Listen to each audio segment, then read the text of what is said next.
선생님이 어떻게 보면 저는 약간 그냥 피상적으로 보면 되게 소심해 보이고 되게 이렇게 드러내기 싫어하지만 사실 건축도 그와 같지만 이 건축을 내밀하게 뜯어보면 굉장히 견고하고 디테일적이고 물성적이고 공간적인 거를 가지고 있다 보니까 어떻게 이렇게 자기네 성격과 건축이 이렇게 딱 맞는 캐릭터도 저는 되게 보기 드문 진짜 건축가인 것 같아요.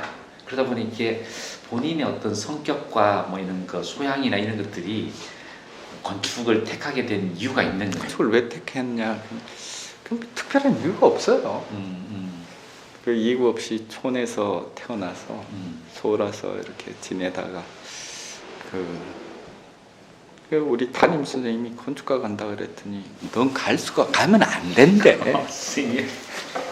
왜 그러냐 그랬더니 요즘 또 제가 집을 지어드리고 했잖아요. 네. 그 요즘 가끔 선생님 혹시 당신께서 왜 정자는 건축가 가면 안 된다고 말씀하셨다. 내가 그랬냐? 근데 그 당시에는 그 건축을 설계로 보질 않고 전부 다 시공으로 봤던 것 같아요. 그렇죠. 대부분 그랬어요. 저도 사실은 뭐 건축 설계라고 생각 안 하고 갔는데 설계라기 때문에. 그러니까 거의 다 공학 쪽이고. 공학 쪽으로 그 당시에 80년대는 70년대 이럴 때는 공학으로 봤던 것 같아요. 전 요즘 와서 작업을 하면서 느끼는 게 제가 작업인 것 같기도 하고 작업이 정의인 것 같아요. 너가 누구냐 그랬을 때 구분이 잘 안 돼요. 네. 그러니까 그 나무 쭉 하다 보니까 이게 아마 제 작업한 결과물이 저희 모습일 수도 있겠죠. 그 말이 되게 이렇게 좀 이해가 되는 것 같아요. 선생님이 어떤 뭐 이렇게 태도라든지 작업이라든지 이런 것들이 어떻게 보면 경계를 따지기보다는 지금 하고 있는 이 과정들이 결국 오롯이 이렇게 작업하고 동화가 되는 거예요.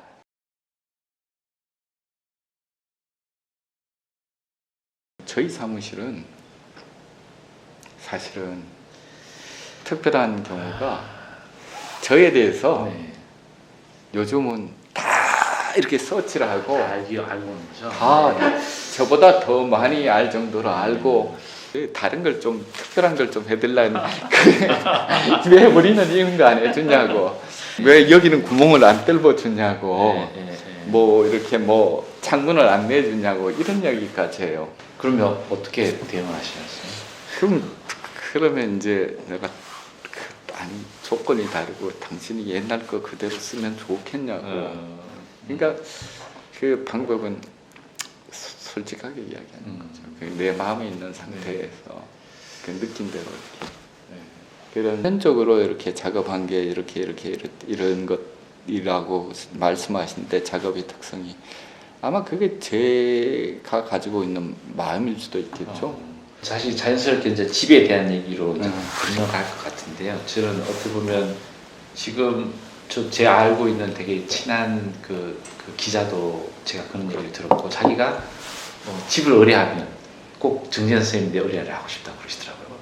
우리나라에서 그래도 집이라고 하면 제가 지금까지 가장 작품성이나 뭐 대중성이나 이걸 가지면서 진짜 오랫동안 주거 쪽에서는 아마 최고의 저는 건축가라고 이제 인정을 할 수밖에 없습니다. 그걸 선생님도 인정 안 한다 하더라도 하셔야 되는데 그거를 어떻게 그렇게 유지할 수 있을까가 지금 조금 전에 답하고도 비슷하긴 한데 그래도 그거는 좀 또 다른 문제도 있을 수 있는 것 같아서 이 작업할 때는 이 집은 굉장히 근사해 마취가 돼갖고 있다가 한 6개월이나 뭐 몇 년 지나면 이거 거기 잘못했던 거야.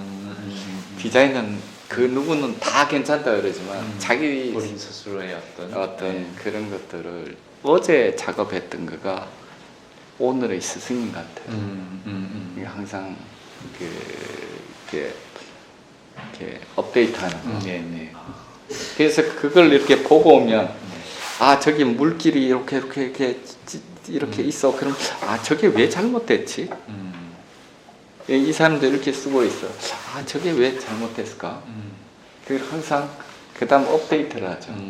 그거 항상 진짜 이게 말씀 듣다 보니까 이게 하루 아침에 만들어지는 게 아니고 꾸준한 그 시간 속에서의 계속 작업의 어떤 반복과 다시 피드백과 네. 다시 어떤 앞서 나가고 조정되고 네, 이런 것들이 조정되고. 계속 쌓였기 그렇죠. 때문에 그런 가능하다는 거죠. 말씀이시네요. 건축은 결국은 보면 제가 보기에는 그 지식도 있지만 경험이라는 거 있잖아요. 경험. 네. 경험, 디테일이라든가 축적되는 축적되는 경험들이죠. 그것들이 미미한 경험들이 쌓여서 네. 만들어지는 게 아닌가. 그 요즘 와서 이 어떤 재료라든가 그리고 생각하고 이런 것들이 눈에 안 보이는 것들에 대한 가치들, 그가 한 해로 우리나라 집이 변했지만 가나안 황제라든가 산업화돼서 다 변했다고. 그렇지만 변하지 않는 게 있다는 게 코어 같은 거. 그게 뭘까? 과거에 이제 예를 들면 땅에 대해서 이런 그 눈에 보였던 이런 것들을 이 땅을 이용한다든가 뭐 건물을 어떻게 놓을 건가 이런 배치 한국성에 대한 이런 것들을 한 20년 전부터 쭉 고민해 왔어요. 그가 우리 어떤 유전자 속에 있는 것들이 과연 뭘 건가 이런 것들을 그래서 그게 우리 기후라든가 환경 이 직접적이지 않는 심리라든가 이런 인간의 그런 것들을 한국인이라는 걸 좋아하는 것들 이런 것들 있잖아요. 네. 그런 게 과연 보편성 속에서도 우리 한국인만이 가지고 있는 게 어떤 걸 건가? 아주 미미하게 이렇게 예민하게 보질 않으면 그렇죠. 안 보이죠. 안 보여요. 네. 그래서 그런 것들을 이렇게 좀 집이라는 거에 좀 넣어보는 거, 공간에 넣어보는 거, 어떤 그런 것들에 대한 그 안에도 또 다른 세상이 있더라고요. 주민 하니까 그 안에 또 다른 게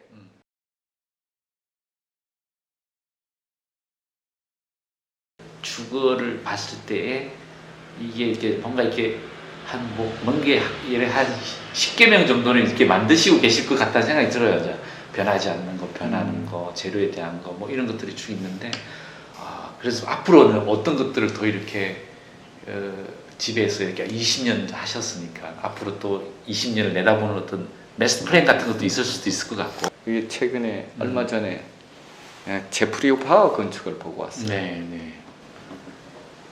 그 스리랑카에. 네.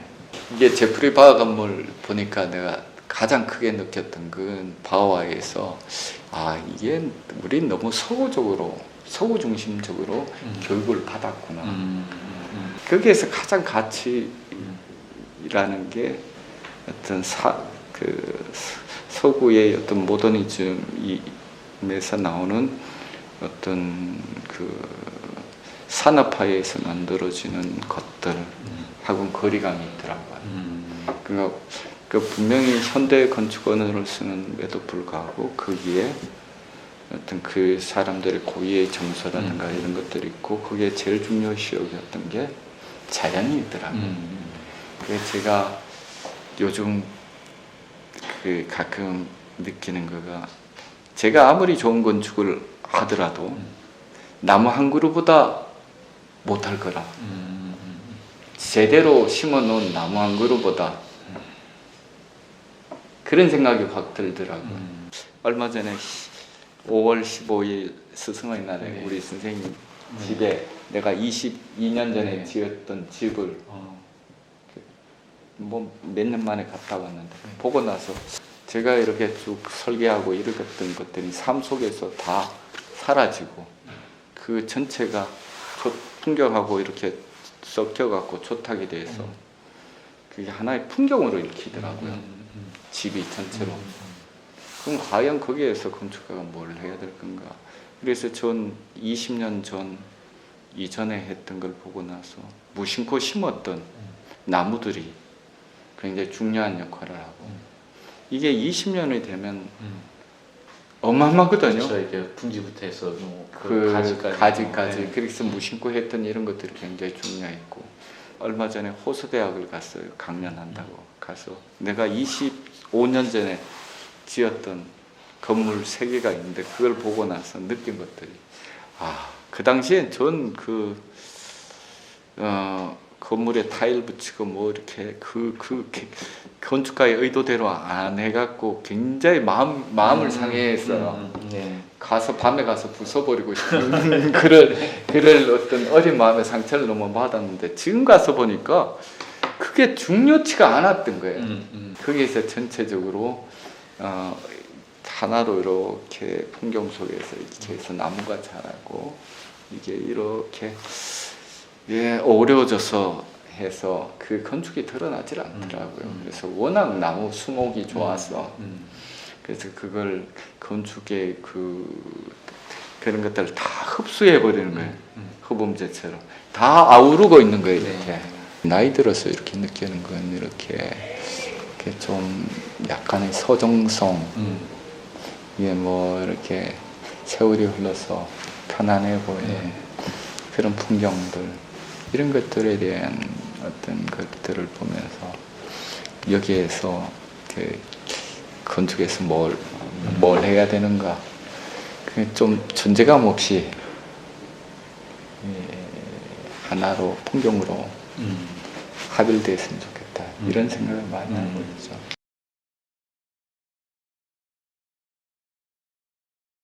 지금 망우공원을 갔다가 웰컴공원을 가보면 대부분이 거기가 웰컴공원이고 전시관이고 그런데 그라운드 레벨하고 윗 레벨이 달라지는 밑에 레벨을 약간 굉장히 오픈되어 있으면서도 물하고 그다음에 큰 미디어를 하나 이렇게 딱 세팅을 해놓으셨더라고요.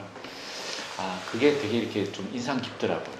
저는 그 망우리 공동묘지 웰컴 센터를 하면서 제일 고민했던 게, 거긴 사실 일반인들이 쉽게 어떤 문화공간이 아니고 맞아요. 등산 가다가 이렇게 쓱 한번 보고 지나갈 수 있게끔 지나가고 누구나 또 피하고 차도 그렇죠. 마시고 화장실도 가고 네. 하겠다는 게 그렇게 어떤 하나의 장소를 만들고 1층에서는 이렇게 이런 뷰가 있었으면 2층에 올라가는 게 쫙 서울 시내의 그렇죠. 풍경, 그러면서 위에서 밑에서 등산로의 한 부분인 것처럼, 그럼 거기에서 의식하는 사람들 그 위로는 이게 보이고 저쪽은 이렇게 보이고, 그래서 건축물이 드러나지 않았으면 싶었다는 거죠. 그래서 형상이 드러나지 않고 그게 갔다 오면 어떤 형상인지 잘 모르는 그런 전체가 안 보이게끔. 그래서 저는 그거 하면서 그곳이 이제 굉장히 제가 몰랐던 걸 많이 현상하면서 느꼈어요. 그게 뭐냐면 굉장히 유명한 사람이 많이 계신다.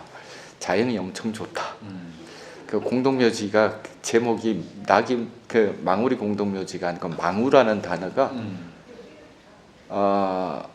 낙이망우에서 나와서 굉장히 근사한 이름이구나.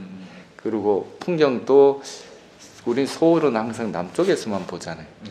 그 동쪽에서 보니까 이 100리 이상이 보이더라고요. 그런 것들을 좀 담아보고 싶었었던 거고, 자연이 좋을 때 그게 오브제가 아니라 자연이 인면이 되게끔, 풍경이 인면이 되게끔